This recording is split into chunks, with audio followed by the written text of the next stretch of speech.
Hello, everyone. This is Robert Jackson, and thank you for tuning in to Station Square. And today we have a very, very special guest in the corner. You know her as Amy Rose on Sonic, as well as various other shows, anime, video games, theater. She's pretty much done it all.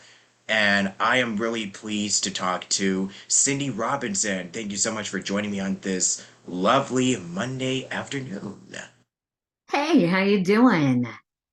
Yeah, I'm doing pretty good. How are you? I am quite well, thank you. All right, hey, Station Square Nation, what's going on?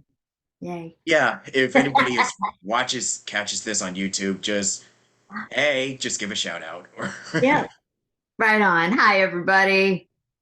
Yeah. So I guess with that out of the way, I guess we could just get right down to I mean, before we even start with the questions and stuff, yeah, I just kind of like to quickly go by like what you've been doing, what you've been up to as of late, and yeah, because I know we've been, you know, under this whole new quarantine thing jig or what have you. But yeah, how have the last 3 years been for you?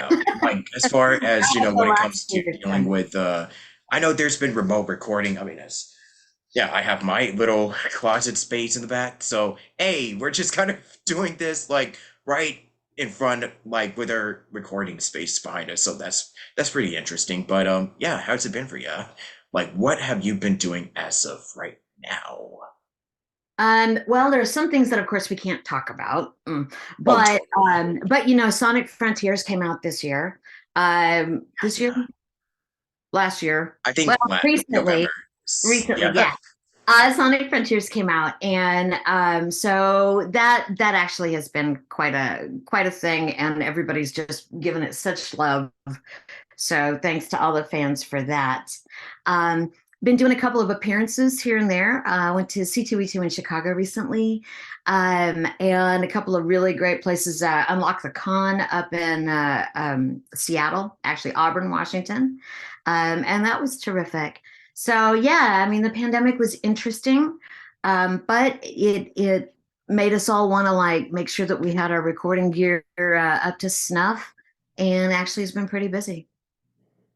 Yeah, I've noticed that a lot of us have been getting a lot busier since the pandemic, like with VO or just everything in general, like with jobs and um, everything else that we have to do on a day-to-day basis. So I, yeah, I can definitely attest to that.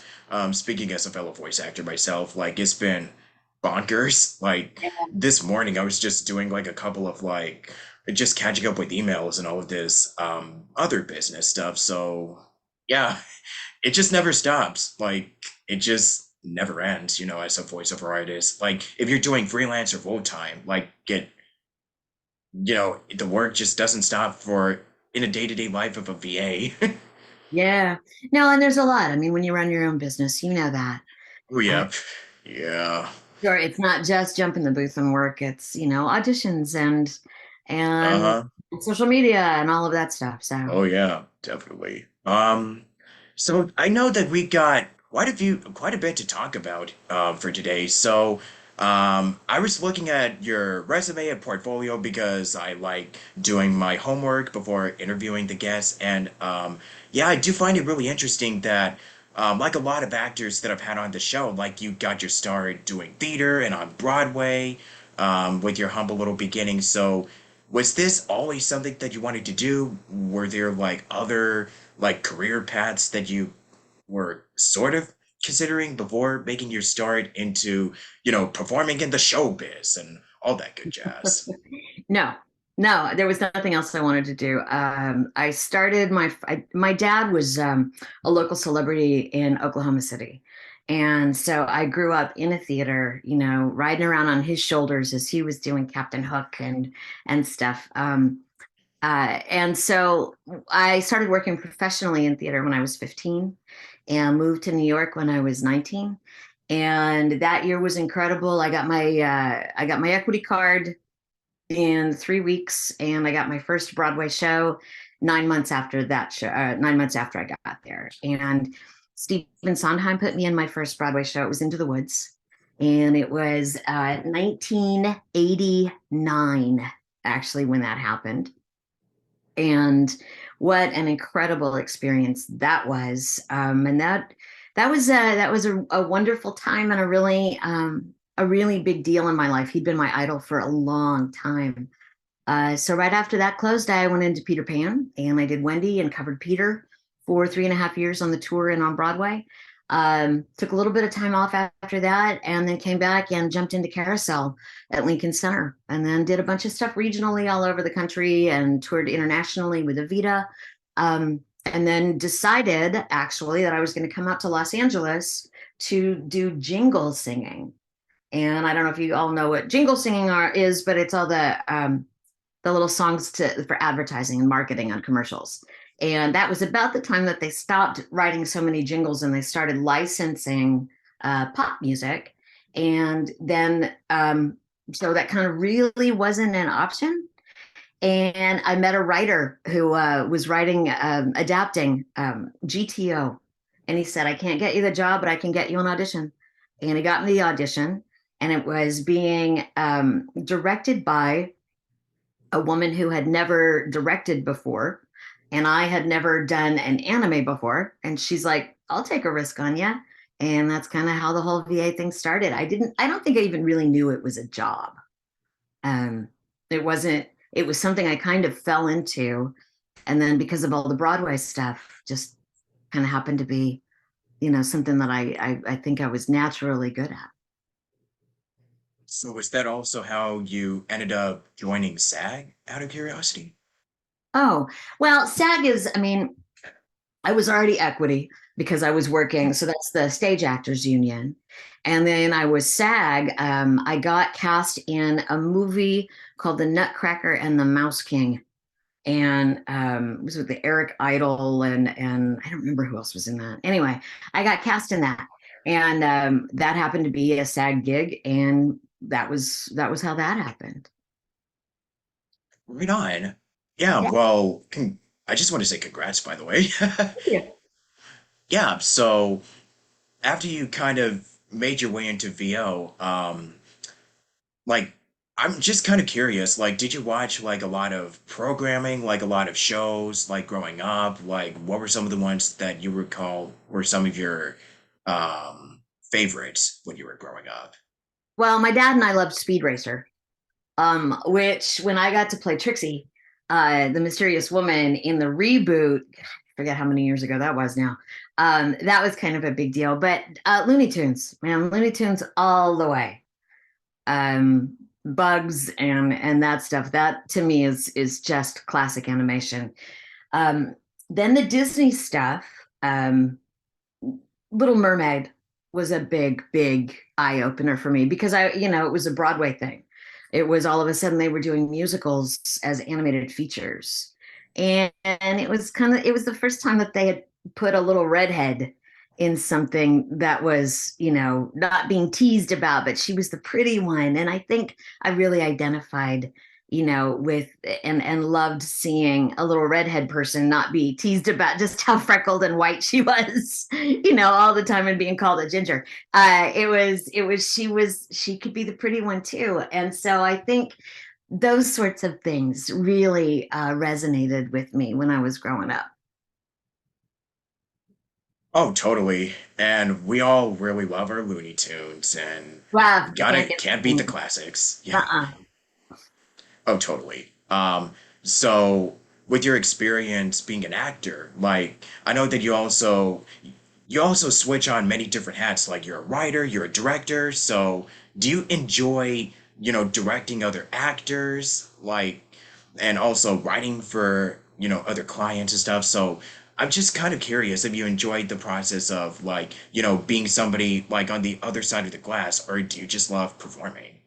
No, I love being on the other side of the glass. Honestly, I love directing right now. I've got a few things that I'm doing long running stints on Elder Scrolls Online is one of them. And then I do a project that's really near and dear to my heart. It's an edutainment process that they do a bunch of animations and games and apps and things that teach kids how to read. and speak Spanish. And I direct a lot of that stuff and I love it. Um, I was one of my first VO jobs was as the voice of Leap in Leapfrog. And so, there's nothing better than coming up and having some mom say, "You taught my kid how to read. Thank you for that." Or you kept them engaged. And now I can kind of help other people um, teach other kids how to do that too. And that's kind of special to me. My parents were both teachers, so that's kind of important. Yeah, totally. So, with your experience growing up doing theater and on stage, and I kind of asked this to like the theater kids or like what's the term that I use for the podcast? Like the theater junkies, I guess. Yeah. So We how can be theater junkies, yeah. sure. So um how are you able to like, with your experience on stage, like do you find the process of like carrying over those skills that you've learned doing theater and then bringing it into VO, like was it an easy process or was there a couple of like, learning curves that you still had to learn along the way when you first started doing voiceover? They good question. A little bit of both, to be honest. I think that theater actors are really good in VO. They're good at consistency because they have to do the show from start to finish every night, right?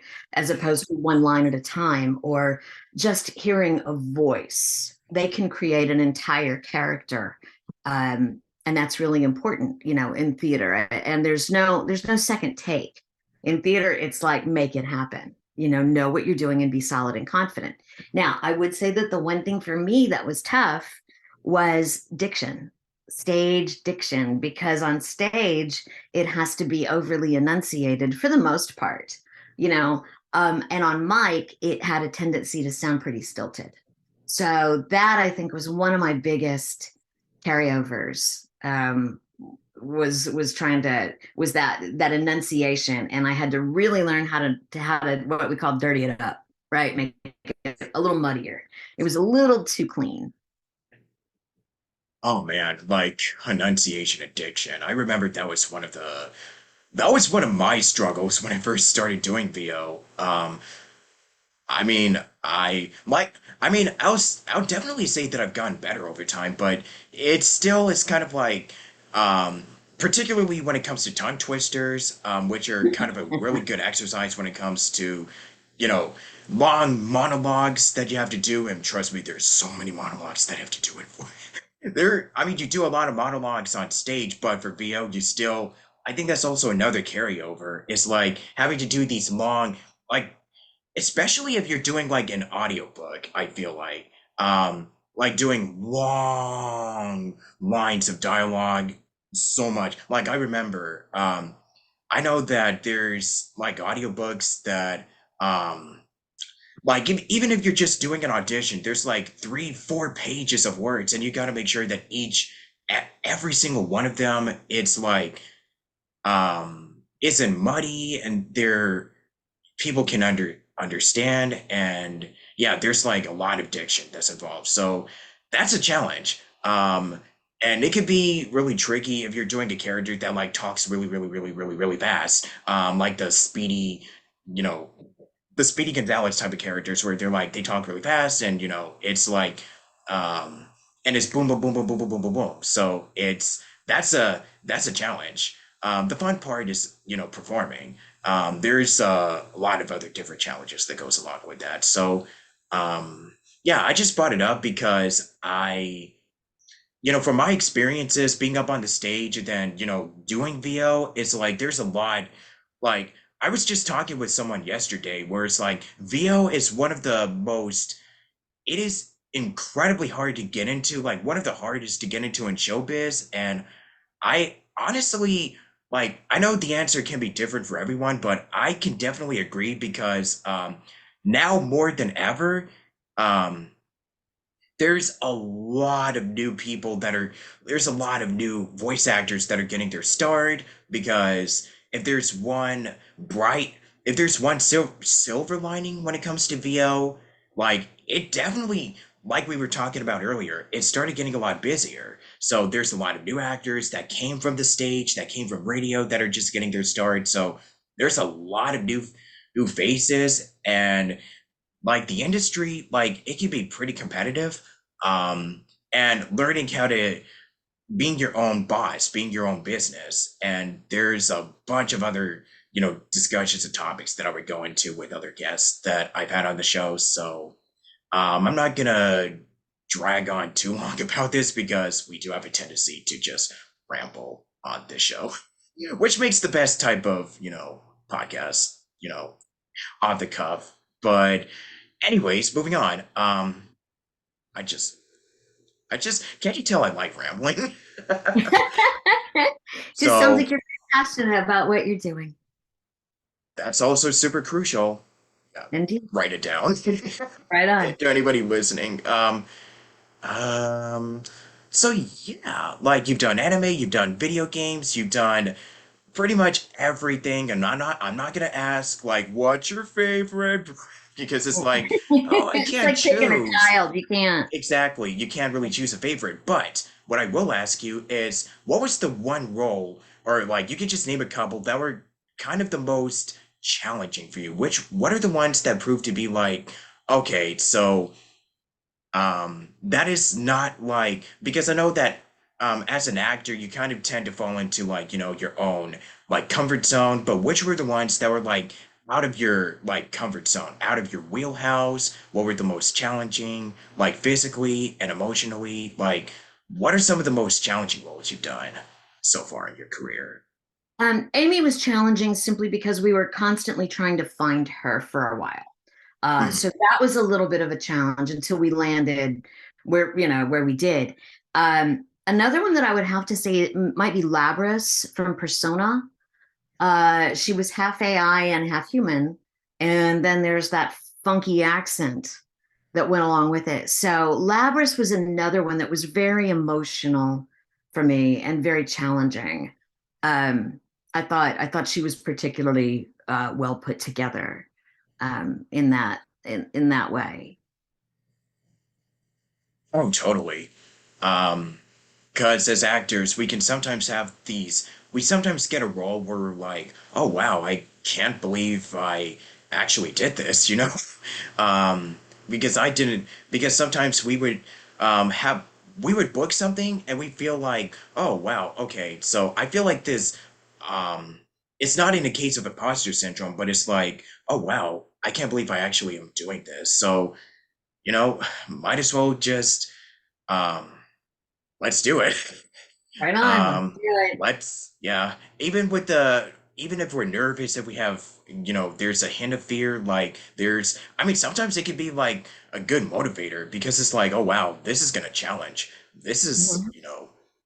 this is interesting, so I feel like our best performances come from the most um of from the roles that we don't even expect to book. It's like the most our best performances come from ones that are like that really challenge us outside of our comfort zones, I feel like.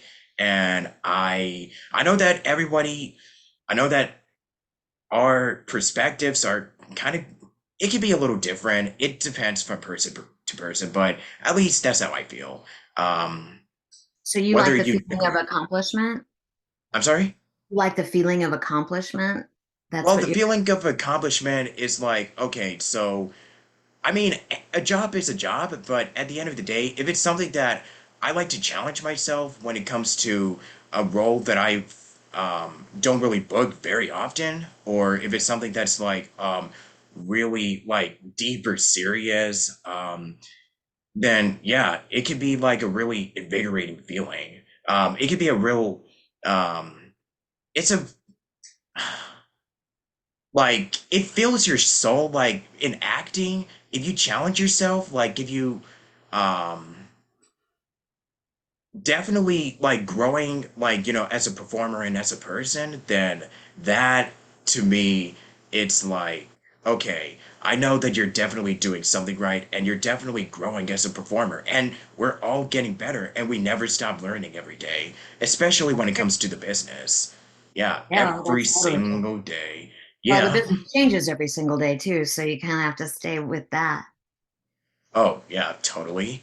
Yeah, no, I Um, agree. I mean, if you're challenging yourself, that's the reason why we do it, I think, is for the emotional payoff. Um, yeah, yeah, I mean, that would be my perspective on it. It kind of chose me. The business chose me. I didn't really choose it. I feel like there really mm, isn't, can't really do anything else. So that's, um, it's just not to say, something as tried as showbiz is my life, but it totally was something that I've been immersed in since I was little, thanks to yeah, my family. And I'm just lucky that there's an avenue and grateful that there's an avenue that I can make a living doing it. yeah. So, as far as I know, Sailor Moon had its like 30th anniversary last year's, and I know that besides aside from Amy, I know that another one of your recognizable roles was Queen Beryl from Sailor Moon. So I wanted to bring it up because I know that a couple of my audience they do love Sailor. Like I think Sailor Moon is probably one of the it's something that you see everywhere when you go to a convention, when you go anywhere. So, playing Queen Beryl must have been a lot of fun for you. And getting to be a part of such like, a monumental franchise like Sailor Moon, it's like, that is something that do you feel like it's a surreal experience when I know you mentioned that you were leapfrog, but getting to be a part of such a big franchise, and then people say like, "Oh my gosh, I love this show as a kid," or like, "I love this character that you portrayed." Um, does it feel surreal, or is it like, "Oh, okay, like, wow, this franchise really means a lot to people," so it makes you feel, very blessed and fortunate to have been a part of something, as big as Sailor Moon. 100% the latter. I don't know that it feels surreal at all. It just feels very gratifying. Um, I don't think because I didn't know Sailor Moon before I got involved with the project, because we recorded that quite a while ago. So before I got involved with it, I of course had heard of it. It's kind of a staple in the anime world, right? One of the tent poles. Oh, totally. Yeah, And like real, Dragon real. Ball, yeah, Yeah, all real that good OG. stuff. Yeah. Yeah. So that was exciting. But I didn't really realize the magnitude of what it meant to people until I started traveling around and seeing people uh dressed, the cosplayers, and now getting to talk to everybody at cons because I didn't do very many. I still haven't done a lot. We're starting to get out there now and meet the fans, but I didn't really do a lot of that. I kind of did a lot of anime and then I jumped into looping for a long time for TV and film. Like all these episodes of Californication and Entourage and Good Wife and Gotham and stuff like that. So I wasn't really immersed in the world for a long time. And then for it to be such a big deal now and to make such a comeback after the pandemic, um, I'm now hearing stories of people that say, we did watch parties. My friends and I did watch parties of Hunter x Hunter or Sailor Moon or something like that. And that's how we stayed connected during that time of isolation. So that to me is a big deal that I could have a small part of that kind of a connection between friends. More so than a surreal quality that, I got this. There's just gratitude that I had the job. Yeah. So was it also kind of like a similar, you know, like when it comes to Amy Rose, like did you also audition for it or like how did it go? Like how did you um because I know that you've been playing Amy for like the last 13 years and counting, so I was also kind of curious about how you actually booked Amy. Like I booked everything else. They sent me an audition. I read for it and they said yes. It wasn't a great big thing. It was just something that I read for. Um, and yeah, so Amy, I mean, Sonic Boom is definitely a highlight of my Yeah. professional life. I just loved that cast. I loved that show. Our writers were terrific. It was such a creative environment. It was such a funny environment. Those records, we laughed and laughed and laughed and laughed and laughed. It was great. Yeah. And you even wrote an episode for Sonic Boom. I did. I did. Yeah, at that point, I was really investigating whether or not I wanted to be a writer. Um, I've decided that no, I mean, not in that realm. I do, but in other, on other side projects and things like that. But it was the executive producer came up to me and said, we need some ideas for your character. And do you have any? And so I just kind of pitched some stuff and they said, great. And they said, you want to write it? And so, I had a lot of help.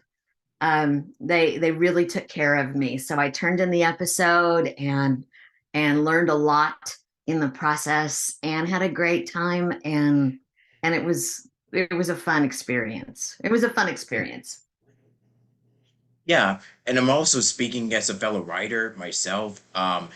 Getting to write like a screenplay or a script and then voicing one of the main characters in a show that you work on, it's also like um, yeah, it's so much fun getting to write a script and then, playing and then working with the cast and playing off the other actors, and especially since you voice Amy in the show, so it makes it extra fun to just voice the material that you actually ended up writing. So I can Yeah, that's definitely great. attest to that. Yeah.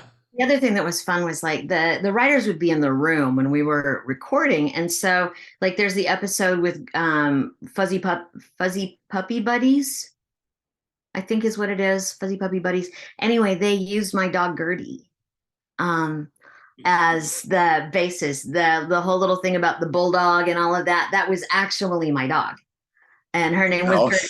Yeah, and I had a picture of her up on my Facebook page or something, and the head writer saw it and loved the look of her and said, can I write an episode featuring your dog?" And I'm like, "Sure." So that was how Fuzzy Puppy Buddies came to be, because they were just there riffing on us and really getting our vibe, and so that was fun. yeah. Do you have like any other favorite episodes that you really enjoyed working on Sonic Boom? Oh God. Okay, now I have the worst memory in the world, just so you know. No So worries. I do. I absolutely have the worst memory. People come up and go, "What have you done?" And I'm like, "I don't know." Um, because we're not allowed to talk about anything for like a year and a half afterwards. And then, like I said, I Yeah. can't remember what I had for lunch, much less, what I did a year and a half ago. Uh, Right? yeah, so I don't know. I'm like, if you ever want to know, just go to IMDb and look it up, because I have no idea. Obviously, Give Bees a Chance was a big one for me because I wrote it. Um, there were just the very first episode that we did was great. Um, when Amy's auditioning to be the best friend, to be the sidekick. It's a Oh great episode. yeah.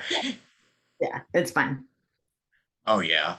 Now getting to record for Sonic Frontiers because I know it just recently came out. I know that as far as I know, this was Ian Flynn's first. I mean, he's been writing for Sonic for a while, but this is like the first big video game that he's worked on, and they've went in a completely different direction for Frontiers than they did with the past games. So, getting to voice Amy in a lot of the more serious, like a more like cinematic story is kind of like getting to jump from the lighter stuff with like colors and generations and whatnot, and then jumping to Frontiers. Do you just enjoy like the with the storylines and with how the final game ended up turning Yeah. out? Yeah. I mean, I haven't played it. Don't tell anybody. Shh, it's a secret, everybody. I haven't played the game yet. I mean, but yeah, now everybody's gonna know. But I enjoyed the content quite a bit. I thought the writing was really good. Um, I I think I'm a decent cinematic actor. I think that Yeah. I love something chewy emotionally. I really love that. So that was a fun departure from what we had done, and a nice evolution is the way that I feel that kind of went, to let everybody grow up just a little bit and just be a little deeper. You know, I thought it was a great script when I read my stuff. Again, the way things are put together, and you know this, we don't get to see like a script per se. Mostly we Mhm. get lines, you know, and then we have to rely on the director and the writers who are in the room, and when you're doing the record, to kind of guide us and keep us all under one hat, as it were. Oh yeah, totally. Um, and who knows where the future's gonna end up with Sonic, but hey, I'm always an optimist. That's what I tell people all the time. Um, Me too. but speaking of which, like anything else that you want to share or talk about that is not under NDA?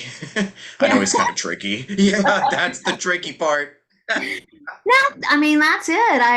There's really nothing else I can say. Um, Oh, just totally. just Yeah. thanks to everybody for support and for watching and for listening, and hoping that we're creating content that is resonating with you in some way. Yeah, of course. Let me see. I know you've been doing a lot of VO, but if you, I mean, I'm not sure if you've been doing like more theater stuff or even on camera, but what are some of the stuff that we may, that you want to share to the viewers that, you're kind of doing at the moment so we can check out more of your stuff? I haven't been on stage in years. Oh, okay. Yeah, no, that's kind of, but I am doing some different things behind the mic. I'll look for some vocal projects coming out at some point. And I mean, you know about the Purge, right? You know, I did the voice of the Purge. Mhm. Uh, Okay. so that was, and that ended up being on screen.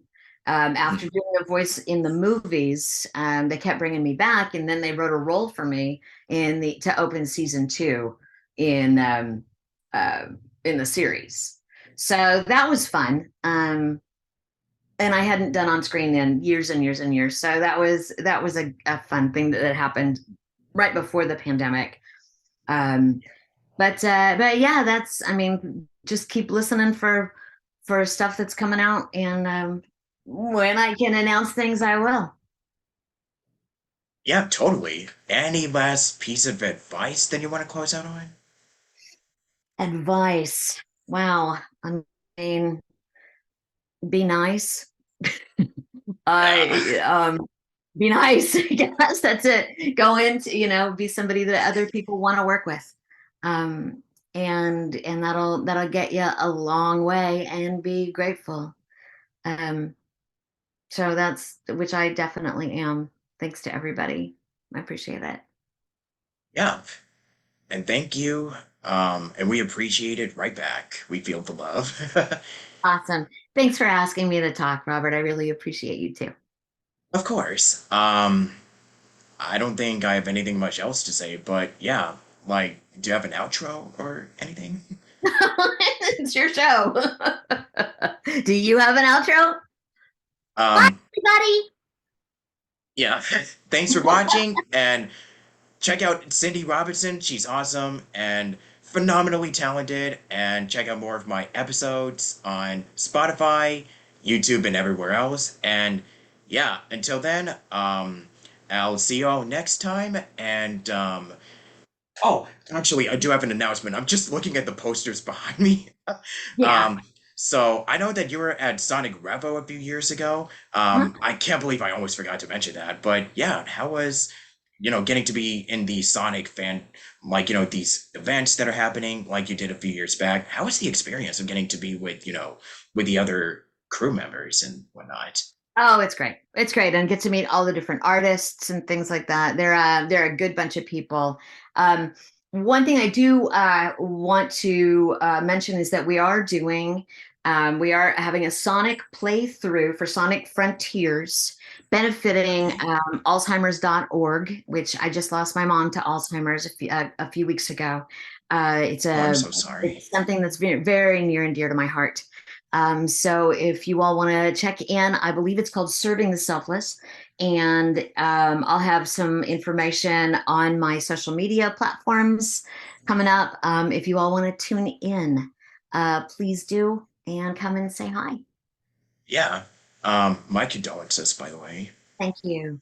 Thanks. Yeah. It's the long goodbye. So it's one of those things that, thanks, Mom. Thanks for everything. But Yeah. let's end this disease. Do what we can. Oh yeah, for sure. Um, but yeah, I was just looking behind me and I just realized I'm gonna be at Sonic Revolution this year. So if you guys want to see me and all these other amazing special guests, like I think Bill and Sam from Sonic Boom are gonna be there. So Yay, Bill and hey, Sam. Yeah, yeah. I wish I could be there this year. I'm gonna be in Vegas at an event, Oh but yeah, nice. but you guys have a wonderful time. Yeah, I'll actually be in Vegas like this upcoming July, so I guess that's where I'm gonna be appearing in. And check out Cindy at any upcoming events that you want her to be in. And yeah, let's keep the ball rolling. So I'm Robert Jackson, and we're out of here. And until then, have a good day, and I'll see you all next time. Bye Bye-bye. bye.